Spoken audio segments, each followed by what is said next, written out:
ഏവർക്കും സ്നേഹവന്ദനം. വളരെ ആശങ്കയോടുകൂടെ തന്നെയാണ് ഈ വീഡിയോ നിങ്ങളുമായിട്ട് പങ്കുവെക്കുന്നത്. നമുക്കറിയാവുന്ന പോലെ ഇന്നത്തെ ഇറാൻ ചരിത്രത്തിലെ ഏറ്റവും നിർണായകമായ ഒരു ഘട്ടത്തിലൂടെയാണ് കടന്നു പോകുന്നത്. ഒരു വശത്ത് ദശാബ്ദങ്ങളായി രാജ്യം ഭരിക്കുന്ന ഇസ്ലാമിക റിപ്പബ്ലിക് ഭരണകൂടം, മറുവശത്ത് മാറ്റം ആഗ്രഹിക്കുന്ന ജനകീയ പ്രതിപക്ഷവും അതേപോലെ തന്നെ അന്താരാഷ്ട്ര ശക്തികളും. ഈ പോരാട്ടം വെറും ഒരു രാഷ്ട്രീയ തർക്കമല്ല, മറിച്ച് പശ്ചിമേഷ്യയുടെ ഭൂപടം തന്നെ മാറ്റിമറിക്കാൻ കൽപ്പുള്ള ഒരു യുദ്ധമായിട്ട് ഇത് മാറിയിരിക്കുകയാണ്. ഒന്നാമതായിട്ട് സംഘർഷത്തിൻ്റെ പശ്ചാത്തലത്തെക്കുറിച്ച് നമ്മൾ അറിയണം. 2025 അവസാനത്തോടെ ഇറാനിൽ ആരംഭിച്ച സാമ്പത്തിക പ്രതിസന്ധിയാണ് നിലവിലെ ഈ പ്രക്ഷോഭങ്ങളുടെയൊക്കെ പ്രധാനപ്പെട്ട കാരണം. ഇറാനിയൻ കറൻസിയായ റിയാലിൻ്റെ മൂല്യത്തകർച്ചയും തൊഴിലില്ലായ്മയും ജനങ്ങളെ തെരുവിലേക്ക് കൊണ്ടെത്തിച്ചു. എന്നാൽ 2026 ഫെബ്രുവരിയിൽ ഉണ്ടായ സൈനിക നീക്കങ്ങൾ സ്ഥിതിഗതികൾ മാറ്റിമറിച്ചു. അമേരിക്കയുടെയും ഇസ്രായേലിൻ്റെയും നേതൃത്വത്തിൽ നടന്ന ആസൂത്രിതമായ ആക്രമണങ്ങൾ ഇറാന്റെ ഭരണകൂടത്തെ പ്രതിരോധത്തിലാക്കിയിരിക്കുകയാണ്. രണ്ടാമതായിട്ട് ആഭ്യന്തര പ്രതിപക്ഷവും ജനകീയ പ്രക്ഷോഭവും ഇതിനോടൊപ്പം തന്നെ നടക്കുകയാണ്. ഇറാനിലെ പ്രതിപക്ഷം പ്രധാനമായും 2 വിഭാഗങ്ങളാണ്.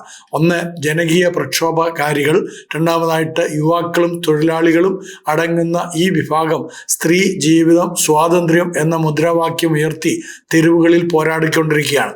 ഭരണകൂടത്തിന്റെ ക്രൂരമായ അടിച്ചമർത്തലുകളിൽ ആയിരക്കണക്കിന് ആളുകളാണ് അവർക്ക് ജീവൻ നഷ്ടപ്പെട്ടിരിക്കുന്നത്.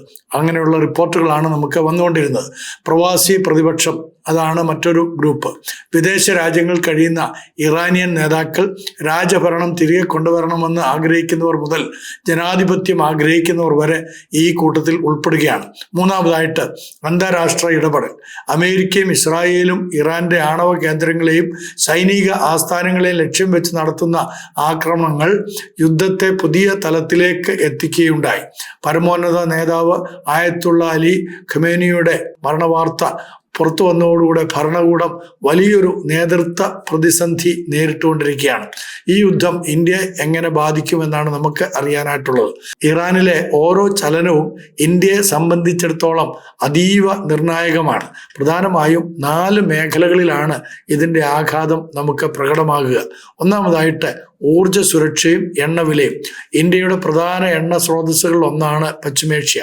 ഇറാനിലെ യുദ്ധ കാരണം പേർഷ്യൻ ഗൾഫിലൂടെയുള്ള കപ്പൽ ഗതാഗതം തടസ്സപ്പെടുന്നത് ഇന്ത്യയിൽ പെട്രോൾ ഡീസൽ വില വർധനവിന് കാരണമാകും. ഇന്ന് തന്നെ നമുക്കറിയാവുന്ന പോലെ കൊമേഴ്സ്യൽ ഗ്യാസിന്റെ വില കൂടിയിരിക്കുകയാണ്. അപ്പോൾ ഇന്ത്യയിൽ പെട്രോൾ ഡീസൽ വില വർധനവിന് ഇത് കാരണമായി തീരുമെന്നതിന് യാതൊരു സംശയമില്ല. ഇത് രാജ്യത്തെ പണപ്പെരുപ്പം വർദ്ധിപ്പിക്കാൻ ഇടയാക്കും. രണ്ടാമതായിട്ട് ചബഹാർ തുറമുഖം അല്ലെങ്കിൽ ചബഹാർ പോർട്ട് എന്ന് പറയുന്ന സ്ഥലം. ഇറാനിലെ ചബഹാർ തുറമുഖം ഇന്ത്യയെ സംബന്ധിച്ചിടത്തോളം തന്ത്രപ്രധാനമായിട്ടുള്ള ഒന്നാണ്. മധ്യേഷ്യയിലേക്കും അഫ്ഗാനിസ്ഥാനിലേക്കും പാകിസ്ഥാനെ ഒഴിവാക്കി, പാകിസ്ഥാൻ കൂടെ അല്ലാതെ വ്യാപാരം നടത്താൻ ഇന്ത്യ വികസിപ്പിച്ചെടുത്ത ഒരു പാതയാണിത്. യുദ്ധം ഈ പദ്ധതിയുടെ ഭാവി അനിശ്ചിതത്തിലാക്കും എന്നതിന് യാതൊരു സംശയമില്ല. മൂന്നാമതായിട്ട് പ്രവാസികളുടെ സുരക്ഷ. ഇറാനിലും പരിസര രാജ്യങ്ങളിലുമായി ലക്ഷക്കണക്കിന് ഇന്ത്യക്കാർ ജോലി ചെയ്യുന്നുണ്ട്. നമുക്കറിയാവുന്ന പോലെ ഗൾഫ് മേഖലയാണ് നമ്മുടെ ഏറ്റവും പ്രധാനപ്പെട്ട വരുമാന മാർഗം തന്നെ. യുദ്ധം പശ്ചിമേഷ്യയിൽ ആകെ പടർന്നാൽ ഇവരുടെ സുരക്ഷയും തിരികെ എത്തിക്കുന്നതിനും ഇന്ത്യക്ക് വലിയ ഒരു വെല്ലുവിളിയായിത്തീരുമെന്നതിന് യാതൊരു സംശയമില്ല. നാലാമതായിട്ട് നയതന്ത്ര സന്തുലിതാവസ്ഥ. അമേരിക്കയുമായും ഇസ്രയേലുമായും ഇന്ത്യക്ക് അടുത്ത ഒരു ബന്ധമുണ്ട്. നമ്മുടെ ആദരണീയനായ പ്രധാനമന്ത്രിജി കഴിഞ്ഞ ചില ദിവസങ്ങൾക്കുള്ളിലാണ് ഇസ്രായേലിൽ പോയി അവിടുത്തെ ആ സൗഹൃദം പുതുക്കി എല്ലാ കാര്യങ്ങളും വളരെ മനോഹരമാണ്, ഭംഗിയാണെന്ന് പറഞ്ഞിട്ട് മടങ്ങിയെത്തിയിരിക്കുന്നത്. അപ്പോൾ ഇങ്ങനെയുള്ള ആ അടുത്ത ബന്ധം, അതേസമയം ഇറാൻ ഇന്ത്യയുടെ ദീർഘകാല സുഹൃത്തുമാണ്. ചില വിഷയങ്ങളിൽ ഇറാന്റെ നിലപാടിനോട് ഇന്ത്യ യോജിക്കുന്നില്ലെങ്കിൽ പോലും നമ്മുടെ ഒരു സുഹൃത്ത് രാജ്യമായിട്ടാണ് നമ്മൾ ഇറാനെ കണ്ടുകൊണ്ടിരുന്നത്. അപ്പോൾ ഈ 2 പക്ഷങ്ങൾക്കുമിടയിൽ ഒരു ബാലൻസിങ് നടത്തുക എന്നത് ഇന്ത്യൻ വിദേശകാര്യ മന്ത്രാലയത്തിന് വലിയൊരു പരീക്ഷണമായിരിക്കും എന്നതിന് യാതൊരു സംശയമില്ല. നമ്മൾ അമേരിക്കയോടും ഇസ്രായേലിനോടും നമുക്ക് സംബന്ധം കൂടാതിരിക്കാൻ പറ്റില്ല. അതോടൊപ്പം തന്നെ ഇറാനോടുള്ള സംബന്ധം നമുക്ക് ഉപേക്ഷിക്കാനും പറ്റില്ല. ബഹുഭാരിത്വത്തിന്റെ ഒരു അവസ്ഥയിലേക്കാണ് ഇന്ത്യ എത്തിച്ചേർന്നിരിക്കുന്നത്. അങ്ങോട്ട് തിരിഞ്ഞു കഴിഞ്ഞാൽ അവർക്ക് കോപം വരും, ഇങ്ങോട്ട് തിരിഞ്ഞു കഴിഞ്ഞാൽ ഇവർക്കും കോപം വരും. ആ ഒരു അവസ്ഥയിൽ ഇന്ത്യ വന്നുപെട്ടിരിക്കുകയാണ് എന്നുള്ളത് നമ്മൾ അറിഞ്ഞിരിക്കണം. അപ്പോൾ ഇറാനിലെ മാറ്റങ്ങൾ ഒരു പുതിയ പശ്ചിമേഷ്യയ്ക്ക് ജന്മം നൽകിയേക്കാം എന്ന് ചിന്തിക്കുന്ന ആളുകളുണ്ട്.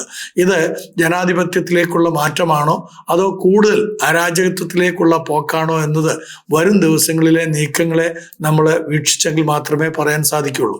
ഇന്ത്യയെ സംബന്ധിച്ചിടത്തോളം സമാധാനപരമായ ഒരു പരിഹാരമാണ് ഏറ്റവും അഭികാമ്യം എന്ന് നമുക്ക് ഓരോരുത്തർക്കും അറിയാം.